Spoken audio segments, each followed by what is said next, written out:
बच्चों, नमस्कार। आज मैं पुनः आपको हिंदी विषय पढ़ाने आ रही हूँ। हिंदी विषय के अंतर्गत मैं रसखान पढ़ाऊंगी और रसखान के कवित्त और सवैये जो आपकी कक्षा 10 की क्लास में है वह मैं आज आपको पढ़ाने जा रही हूँ। आशा है आपने सभी रस सिद्ध कवि रसखान का नाम अवश्य ही सुना होगा। रसखान, जिनका की मूल नाम सैयद इब्राहिम था और जिन्हें श्री कृष्ण की भक्ति के कारण जो है वो रस की खान कहा जाने लगा। उनके अंतर्गत श्री कृष्ण की भक्ति का रस इतनी तीव्रता से प्रवाहित हो रहा था कि उन्होंने खुद ही अपने को रसखान कह लिया। और जैसा कि आप इस चित्र में देख रहे हैं कि वो किसके भक्त थे? श्री कृष्ण के भक्त थे। रसखान की ये छवि है ना। रसखान क्योंकि पठान परिवार से, शाही खानदान से संबंध थे, इसलिए ये उनकी ये छवि दिखती है। लेकिन जब वो श्री कृष्ण की भक्ति में आप्लावित हो गए, डूब गए, तब उन्होंने, उनकी जो छवि है वो यह हो गई कि उन्होंने अपना पूरा जीवन जो है वो श्री कृष्ण की भक्ति में अर्पण कर दिया, समर्पण कर दिया। श्री कृष्ण के वो शरणागत हो गए। जैसा कि आपको पता ही है कि उनका मूल नाम सैयद इब्राहिम था, तो नाम से ही स्पष्ट हो जाता है कि वो इस्लाम धर्म को मानने वाले थे। और लेकिन कृष्ण का भक्त होने के कारण क्या है? जाति पाति पूछे नहीं कोई, हरि का भजे सो हरि का होई। भक्ति के क्षेत्र की ये विशेषता है कि वो ना जात देखती है, ना धर्म देखती है, ना ऊंच नीच देखती है। किसी तरह का भी कोई भेदभाव भक्ति के क्षेत्र में नहीं रहता है। वह इंसान को इंसान मानती है और इसीलिए ये कहा गया है कि जाति पाति पूछे नहीं कोई, हरि का भजे सो हरि का होई। जो ईश्वर को भजता है वो ईश्वर का ही हो जाता है। फिर उसकी कोई जाति पात, अमीरी गरीबी, स्त्री पुरुष, धर्म संप्रदाय कुछ भी नहीं रह जाता है। तो रसखान इस मार्ग के अनुयायी थे, इस भक्ति के पथ पर चलने वाले थे। और अब मैं उनकी एक जीवनी पर थोड़ा सा आ जाती हूं। उनकी जीवनी के दो मूल स्रोत हैं। एक तो जो मूल है जिसमें उन्होंने अपने बारे में खुद कुछ कहा है, और एक उन कथनों के आधार पर जो है उनका जीवन परिचय दिया गया है। तो रसखान ये दिल्ली के एक पठान सरदार थी और इन्होंने प्रेम वाटिका, जो कि उनकी एक रचना थी, उसमें अपने को शाही खानदान का कहा है। शाही खानदान मतलब राजवंश से संबंधित थे। और कहा है, देखी गदर हित साहिबी दिल्ली नगर मसान, छिनहि बादशाह बंस की थसक छाड़ी रसखान। तो जब ये दिल्ली में रहते थे और दिल्ली में कोई गदर हुआ, कोई विद्रोह हुआ, मार काट हुआ, तो उसको देख करके क्या है, दिल्ली नगर शमशान के समान हो गया। तो क्षण भर में ही जो बादशाह वंश की, जो राजशाही वंश की जो ठसक थी, जो ऐश्वर्य था, रौब था, विलास था, वह क्या हो गया? वह समाप्त हो गया। और तभी इन्होंने जो है वो दिल्ली छोड़ करके ये ब्रज चले गए।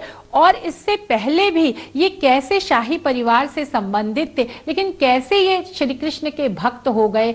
ब्रज भूमि में जाकर के इतना अधिक रसमग्न होकर के इन्होंने अपना पूरा जीवन श्री कृष्ण की भक्ति में समर्पित कर दिया। एक दिन ये श्रीमद् भागवत का फारसी तर्जुमा पढ़ रहे थे। जैसा कि आपको पता है कि रामायण, श्रीमद् भागवत, महाभारत, इन सब का उस समय तक फारसी भाषा में अनुवाद हो चुका था। तो ये एक फारसी में जो है वो श्रीमद् भागवत पढ़ रहे थे। तो उसमें गोपियों के अनन्य और अलौकिक प्रेम को पढ़कर इन्हें ध्यान हुआ कि क्यों ना उन्हीं से मन लगाया जाए जिस पर इतनी गोपियां मरती थी। इसी बात पर ये वृंदावन चले आए और प्रेम वाटिका के इस दोहे का संकेत इसी घटना की ओर विद्वान बताते हैं। तोरी माननी ते हियो फोरी मोहिनी मान, प्रेम देव की छवि ही लखी भये मियां रसखान। कैसे जो है सैयद इब्राहिम जो है वो रसखान हो गए। जो मान था, जो रौब था, स्वाभिमान था, वो सब क्या हो गया, छूट गया। और प्रेम देव की छवि, जो प्रेम के आगार हैं, भंडार हैं, उनकी छवि को देख करके, उनकी मोहन मूरत को लखी देख करके रसखान जो है, सैयद इब्राहिम जो है, वो सैयद इब्राहिम से रसखान बन गए और ब्रज में ही जा करके उन्होंने अपना पूरा जीवन व्यतीत कर दिया। तो यह जो रसखान ने अपनी रचनाओं में खुद अपने विषय में लिखा है, उसके आधार पर वह सैयद इब्राहिम से रसखान कैसे बन गए, कैसे इतने बड़े कृष्ण के भक्त हो गए, इसका साक्ष्य और प्रमाण उनकी ही रचनाओं के आधार पर मिल जाता है।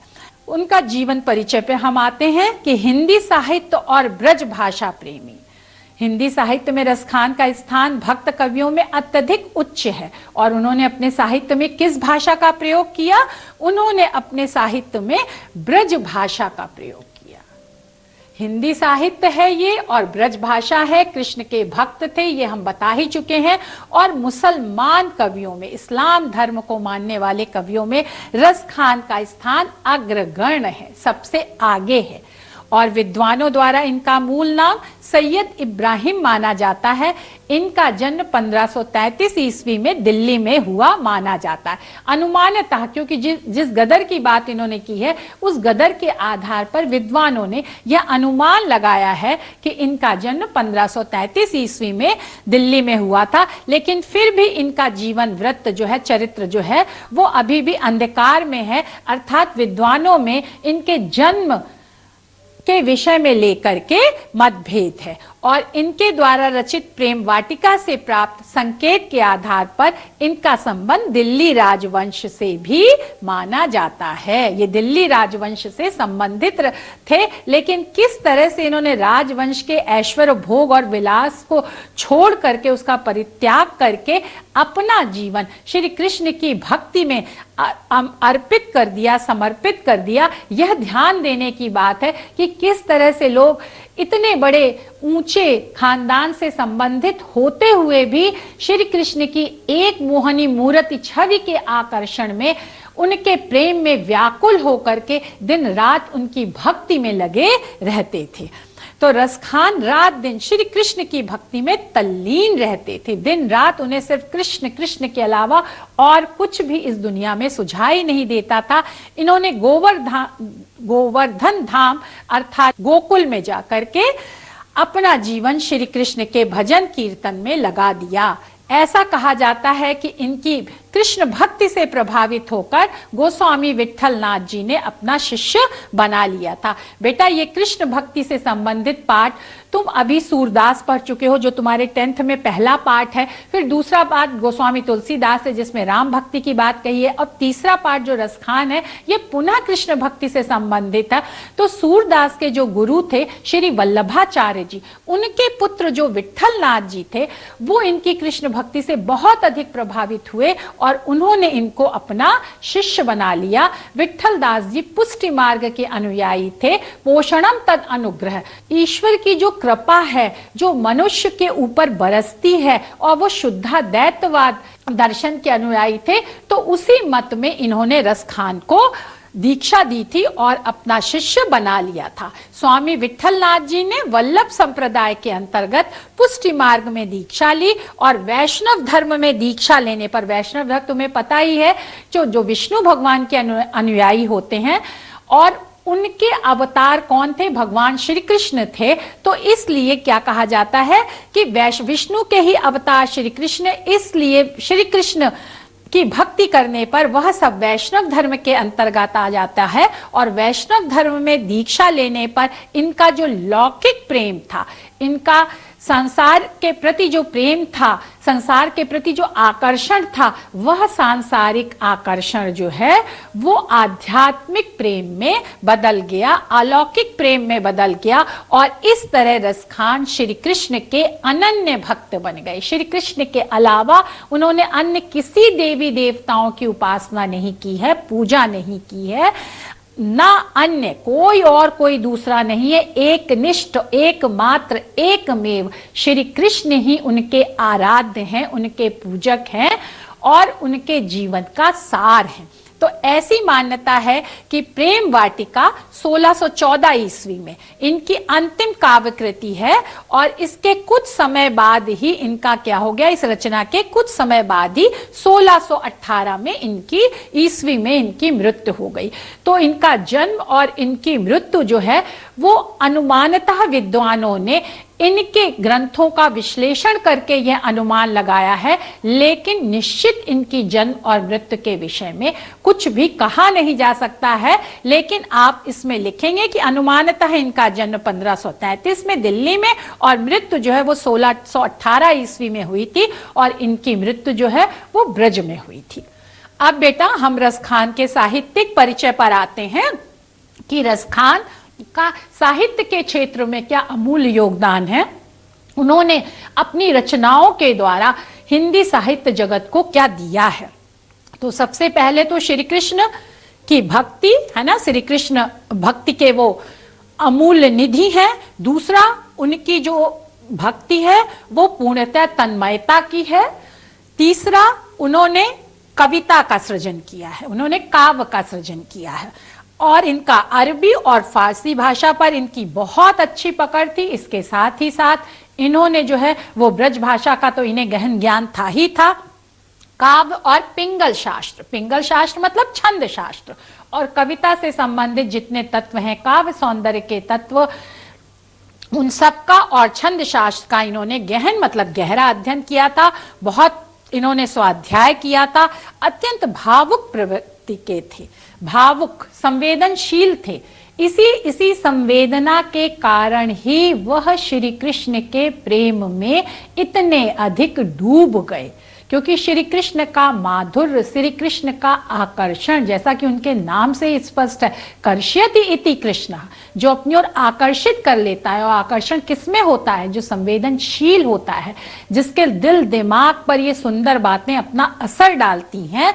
तो इसीलिए कहा गया है कि वो अत्यंत भावुक प्रवृत्ति के थे। संयोग और वियोग दोनों पक्षों की जो उन्होंने काव्य लिखा है, जिसमें उन्होंने श्री कृष्ण के प्रति अपनी भक्ति प्रकट की है, उसमें श्री कृष्ण के प्रति मेल जो हुआ है वो श्री कृष्ण के साथ उनके प्रेम में मग्न रहते हैं, उनका दर्शन करते हैं, उनके साथ बातचीत करते हैं, वार्तालाप करते हैं, क्योंकि इनकी भक्ति बहुत गहन थी, तन्मयतापूर्ण थी।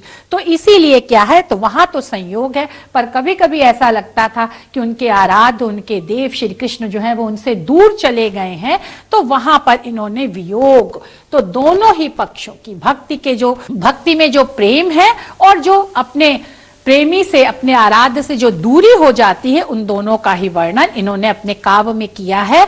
और श्री कृष्ण के प्रति अनन्य प्रेम ने ही इन्हें कवि के रूप में पहचान दिलाई है। श्री कृष्ण के प्रति जो इनका प्रेम था वो काव्य सौंदर्य के तत्वों से युक्त होकर के कविता के रूप में बाहर आया, इसलिए इन्हें एक कवि की उपाधि दी गई और हिंदी साहित्य में इनको सम्मिलित किया गया। उन्होंने पूर्ण रूपेण समर्पित होकर के अपने को श्री कृष्ण के चरणों में डाल करके उनकी शरणागति ग्रहण करके उनके बाल रूप और यौवन के मोहक आकर्षक, एक तो बाल रूप का भी चित्रण किया है और युवावस्था के आकर्षक रूपों पर भी काव्य रचना की है। और इनके काव्य की विशेषताएं हैं सरसता, जो आपके मन को रस से भर देती हैं, सरलता जो सहज ही समझ में आ जाती हैं, माधुर्य जिसमें कहते हैं उसकी आवाज बहुत मीठी है, तो एक मिठास है। ये इनके काव्य की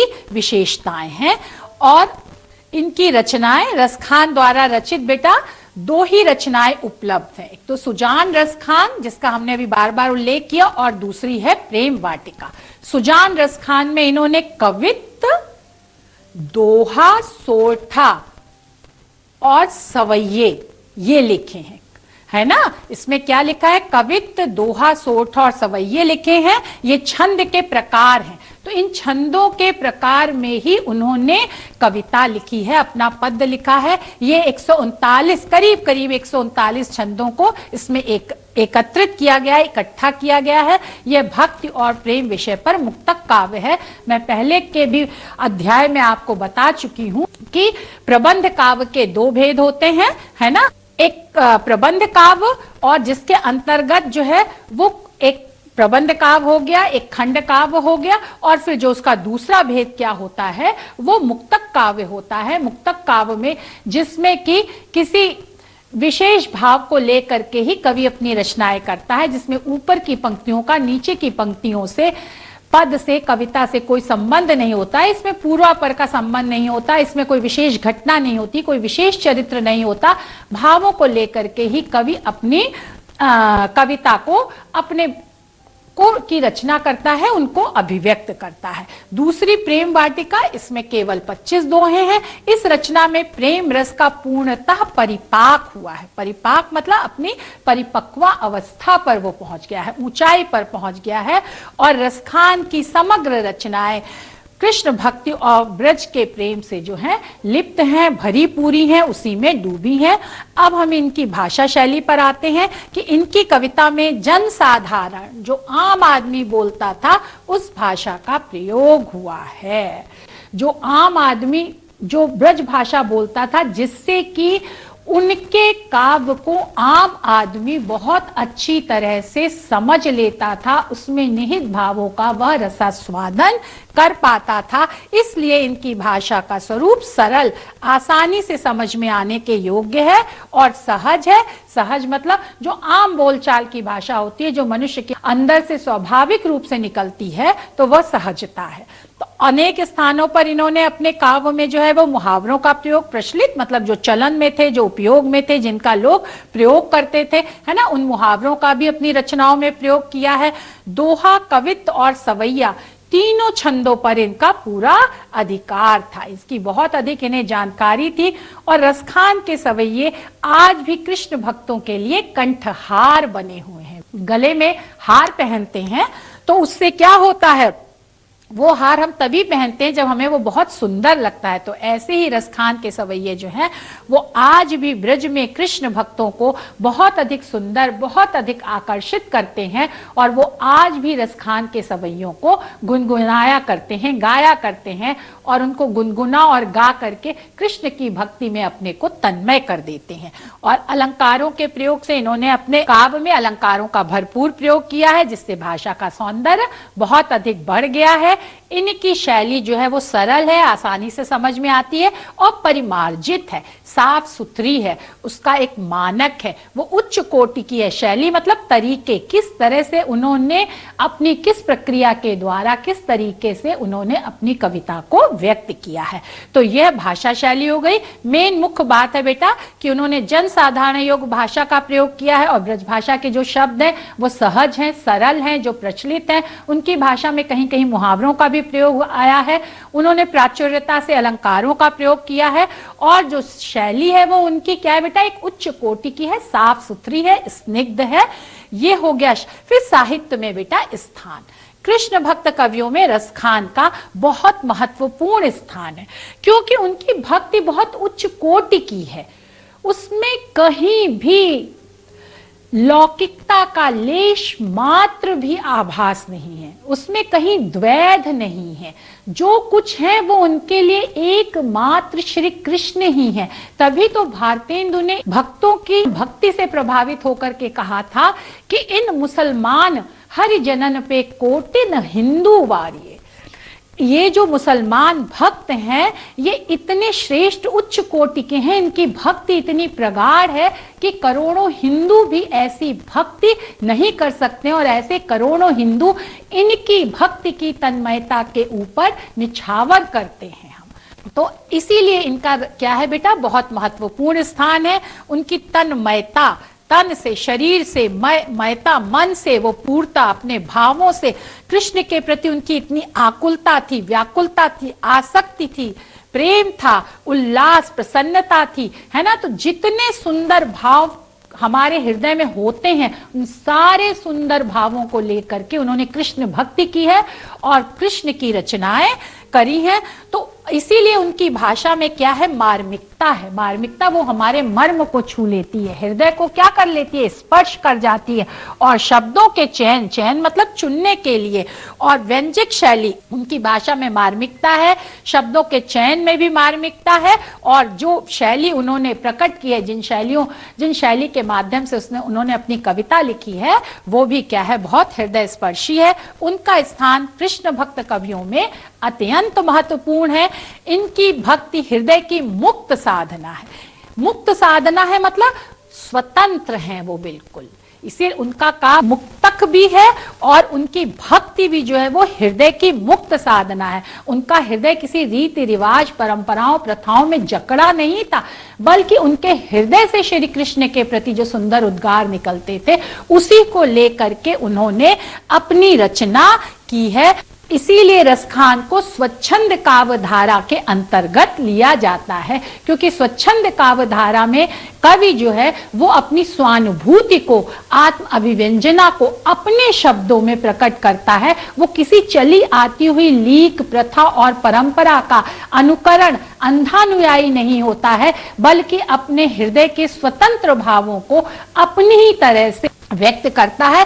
इसीलिए उनकी भक्ति को क्या कहा गया है, हृदय की मुक्त साधना कहा गया है।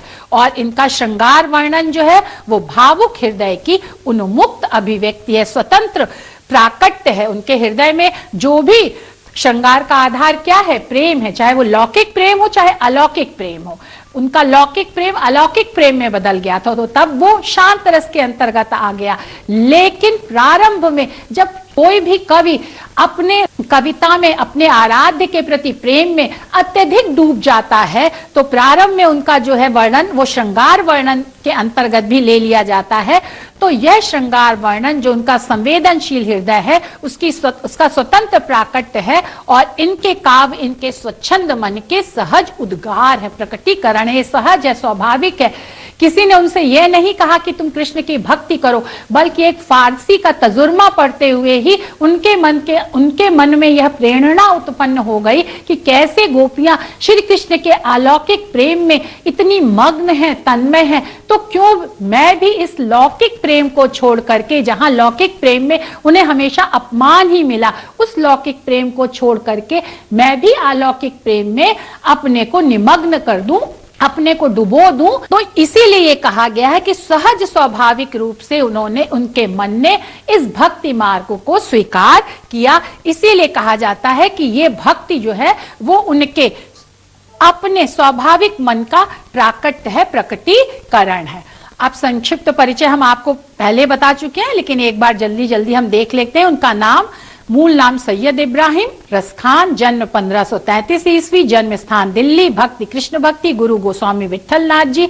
उपलब्धि उनकी क्या, रसखान संज्ञा की उपाधि, क्योंकि उनकी भक्ति इतनी रस में डूबी थी तो उन्हें रसखान की उपाधि दी गई, जो कि उनके जीवन बहुत बड़ी उपलब्धि रही। कृतियां उनकी रचनाएं, सुजान रसखान है, प्रेम वाटिका है, भाषा ब्रज है, शैली परिमार्जित, बिल्कुल साफ सुथरी, एक आदर्श उच्च मानक के अनुरूप।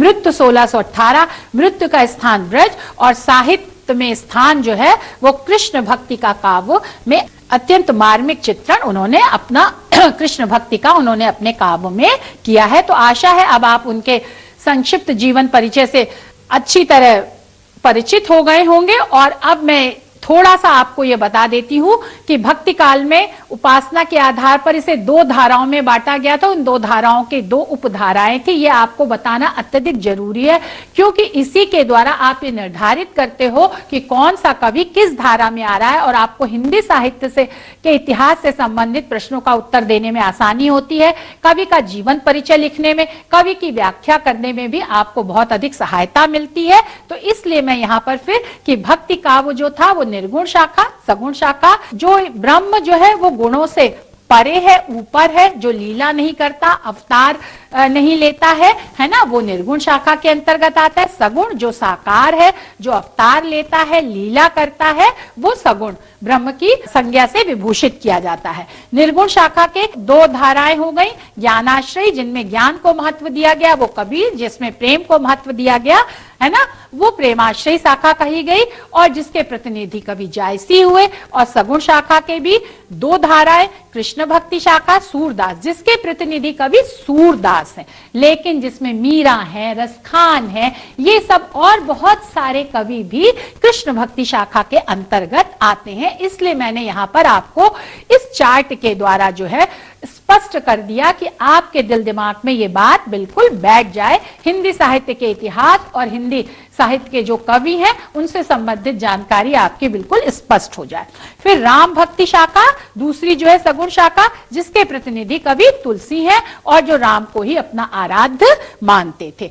अब बेटा जब हम रसखान के सवैया और कवित्व की व्याख्या करते हैं, ये तो हम रसखान के संदर्भ में बता रहे हैं, लेकिन हम हिंदी पद्य की जब व्याख्या करने चलते हैं तो उसमें हमें कुछ बातों का बहुत ध्यान रखना पड़ता है, क्योंकि इन बातों का ध्यान रख कर ही अंकों का निर्धारण और विभाजन किया गया है, और इन बातों का जब आप ध्यान रखेंगे तभी आपके अंक अच्छे आएंगे और आप उस कविता की, काव्य की, पद्य की व्याख्या अच्छी तरह से कर देंगे। सबसे पहले जब आप करने चलते हो तो संदर्भ आता है। संदर्भ में आप क्या लिखते हो? रचना का नाम लिखते हो, रचनाकार का नाम लिखते हो। फिर प्रसंग आता है बेटा। प्रसंग में रचनाकार अपनी, जो आप उसकी कविता पढ़ने वाले हो, उसमें वह क्या कहना चाहता है, उसकी भूमिका के स्वरूप एक दो वाक्यों कह दिए जाते हैं। फिर व्याख्या, जो मुख्य विषय प्रतिपाद्य होता है, उसका हम जो है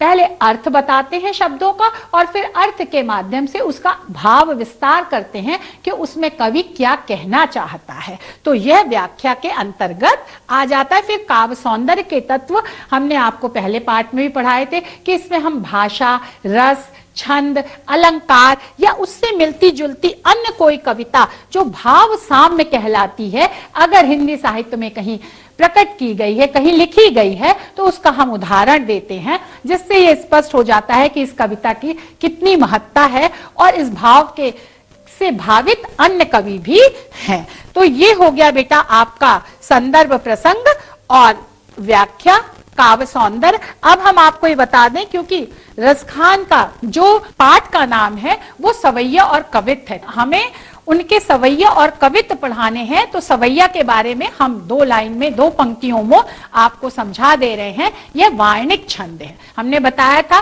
कि छंद दो प्रकार के होते हैं, वार्णिक और मात्रिक। जहां मात्राओं को गिन करके छंद का निर्धारण किया जाता है वो मात्रिक है, जहां वर्णों को गिन करके, अक्षरों को गिन करके छंदों का निर्धारण किया था वो वार्णिक छंद है। तो सवैया वार्णिक छंद है, जिसमें 22 से लेकर 26 तक के वर्ण तक के छंद को सवैया कहते हैं। सवैया में क्या है बेटा, 22 से लेकर के 26 तक अक्षर आते हैं और इनके चारों पदों में तुक मिलना चाहिए, और ये अनेक प्रकार के होते हैं, मतंगेंद्र, दुर्मिल, नदिर, चकोर, किरीट आदि। लेकिन इनके प्रकारों से आपका कोई मतलब नहीं है। आप ये समझ लीजिए कि इनके चारों पदों में अंत में तुक मिलना चाहिए, और इसमें 22 से लेकर 26 वर्ण तक आते हैं। फिर दूसरा कवित्व है, ये भी वार्णिक छंद है। इसमें 4 चरण होते हैं और प्रत्येक चरण में 16-15 के विराम से 31 वर्ण होते हैं, है ना। और प्रत्येक चरण के अंत में गुरु वर्ण का, दीर्घ वर्ण का आना अत्यधिक आवश्यक है। छंद की गति को ठीक रखने के लिए 8, 8 और 7 वर्णों पर यति, यति मतलब विराम देते हैं कि कहां हमें रुकना है, जिससे उस काव्य के पाठन की लय जो है वो बनी रहे, उसमें कहीं अवरोध ना आए। तो यह हो गया आपका सवैया और कवित्व छंद। अब हम बच्चों मूल प्रतिपाद्य पे आते हैं, जिसमें हम रसखान का पहला सवैया ले रहे हैं, जिसमें अभी हमने आपको बताया कि संदर्भ। संदर्भ आप कैसे लिखेंगे कि प्रस्तुत पंक्तियां हमारी पाठ्य पुस्तक हिंदी के पद्य खंड के रसखान द्वारा रचित क्या है, सवैया या कवित्व नामक पाठ से ली गई है। और प्रसंग क्या लिखेंगे बेटा, जब हम ये व्याख्या पढ़ते हैं तो उस व्याख्या को पढ़ने के बाद हमारे मन में जो उसकी एक भूमिका आती है, प्रस्तावना आती है, उसको हम एक लाइन में कह देते हैं। जैसे प्रस्तुत पंक्तियों में कवि रसखान ने अपने आराध्य श्री कृष्ण के प्रति अनन्य प्रेम को प्रकट किया है। श्री कृष्ण के अलावा उनका कोई भी कुछ नहीं है, और न केवल इस जन्म में बल्कि अगले जन्म में भी उन्होंने ये प्रार्थना की है कि मैं श्री कृष्ण का ही भक्त बनूं। अब हम बेटा सवैया जो व्याख्या पद्यांश एक है, हम उस पे आते हैं। मानुष हो तो वही रसखान, बसो ब्रज गोकुल गांव के ग्वारन। जो पशु हो तो कहां बस मेरो, चरो नित नंद की धेनु मझारन। पाहन हो तो वही गिर को, जो धर्यो कर छत्र पुरंदर धारन।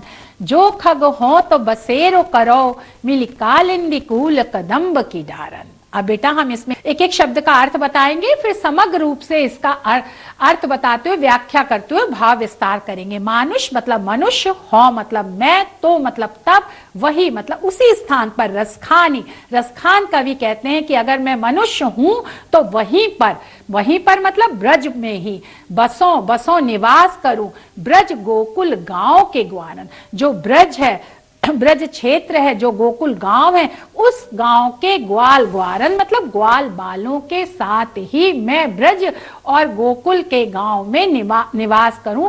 अगर मेरा अगला जन्म मनुष्य का हो, और अगर मैं अगले जन्म में पशु हूं, है ना, तो मैं कहा बस मेरो, कहा बस मतलब निवास, मेरा कहा निवास स्थान हो, मैं कहा रहूं।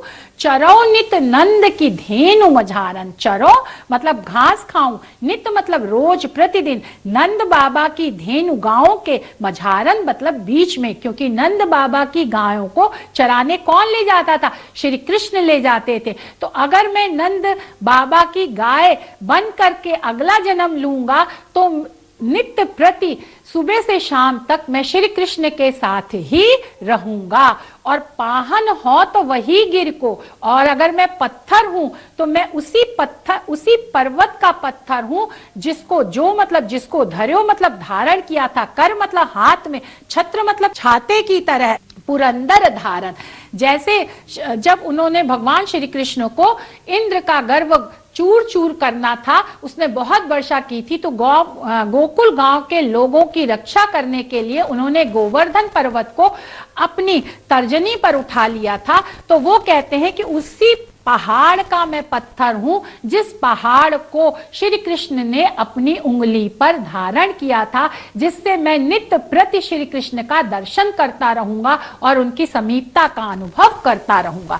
जो खग हो तो बसेरो करो, और अगर मैं पक्षी हूं तो मैं कहां निवास करूं? खग मतलब पक्षी, बसेरो मतलब निवास करूं। मिल कालिंदी कूल कदम्ब की डारन। कालिंदी मतलब यमुना, कूल मतलब किनारा, कदम्ब की वृक्ष की डाल पर, डार मतलब डाल, शाखा। तो मैं अगर अगले जन्म में पक्षी हूं तो मैं यमुना नदी के किनारे जो कदम्ब का वृक्ष हो, उस कदम वृक्ष की शाखा पर ही मेरा निवास स्थान हो। मैं वहीं पर आश्रय लूं, वहीं पर रहूं, जिससे मुझे, क्योंकि श्री कृष्ण भगवान नित्य ही कदम्ब के वृक्ष के नीचे आकर के मुरली वादन करते हैं, वो वहीं रहते हैं, तो मैं उनका दर्शन भी करूंगा और उनकी मुरली की मधुर ध्वनि का आस्वादन भी करूंगा। तो मेरी ये हार्दिक इच्छा है कि मैं अगले जन्म में भी श्री कृष्ण का साथ ही पाऊं, उनकी समीपता करूं, उनकी भक्ति करूं। अब जैसा कि मैंने आपको बताया, इसके बाद काव्य सौंदर्य पर आते हैं। इनकी भाषा ब्रज है, रस शांत है, क्योंकि इसमें श्री कृष्ण के प्रति भक्ति भाव प्रदर्शित किया है, तो रस शांत हो गई। छंद सवैया है, सवैया का भी हमने आपको बताया कि इनके जो है, ये जो इनके पाठ का नाम ही इनके छंदों के आधार पर सवैया और कवित्व रखा गया। अलंकार अनुप्रास है। बसों ब्रज में बा वर्ण की आवृत्ति जो है वो बेटा एक से अधिक बार हुई है, 2 बार हुई है, तो इसलिए यहाँ पर क्या है, अनुप्रास अलंकार है। शैली मुक्तक है, क्योंकि इसमें ये जो पद दिया गया है, इसके पहले वाले इनकी जो पुस्तक में पद दिया गया है उससे कोई संबंध नहीं है, स्वतंत्र है। और इसी भाव के आधार पर सगुण कृष्ण भक्ति कवि श्री भट्ट ने अपने युगल शतक ग्रंथ में लिखा है, ब्रज भूमि मोहनी में जानी। कि ब्रज भूमि जितनी आकर्षक है ये मैंने अपने मन में समझ लिया है।